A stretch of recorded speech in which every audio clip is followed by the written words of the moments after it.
ఇక్కడికి వచ్చి సపోర్ట్ చేస్తున్న మీడియా వాళ్ళందరికీ థ్యాంక్ యూ సో మచ్ అండి. అండ్ దినేష్ అన్న, నేను దిల్షనర్లా చిన్నప్పటి నుంచి చూస్తున్నా.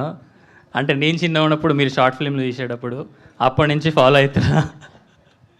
సో దిల్షనర్ నుంచి వచ్చి మళ్ళీ దిల్షనర్ పోలని సపోర్ట్ చేయడానికి వచ్చినావు.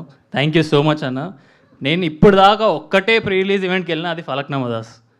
ఇప్పుడు డెస్టినీ ఎట్లుందంటే నా సినిమాకి దినేష్ అన్న వచ్చి సపోర్ట్ చేస్తుంటే నేను ఫుల్ కూర్చున్నా. థ్యాంక్ యూ సో మచ్ అన్న. And Aravind sir, thank you so much for giving this opportunity. నేను నా ఆహాలో ఇట్లా కూర్చున్న లాబీలో వచ్చి సార్ నిన్ను సెలెక్ట్ చేశారు అనగానే నేను ఫుల్ ఖుషి అయిపోయాను. నాకు తెలియదు అసలు, నేను చాలా టెన్షన్ పడుతుండే 1 month నుంచి వస్తుందా రాదా అని. ఆడిషన్ చూసి సెలెక్ట్ చేశారు. Thank you so much sir. And thank you so much Vasu sir. ఎప్పుడు సెట్కి వచ్చి బాగా చేస్తున్నావు, మంచిగా చెయ్యి, ఇట్లా వచ్చి సపోర్ట్ చేస్తూ ఉన్నారు. And Sridevi ma'am, thank you so much. You are there every time. ఇంకొక మనిషికి నేను ఇంకా థ్యాంక్ యూ చెప్పొద్దు, శ్రీకాంత్ అన్నకి ఎంత థ్యాంక్ యూ చెప్పినా సరిపోదు. He fat very much for me.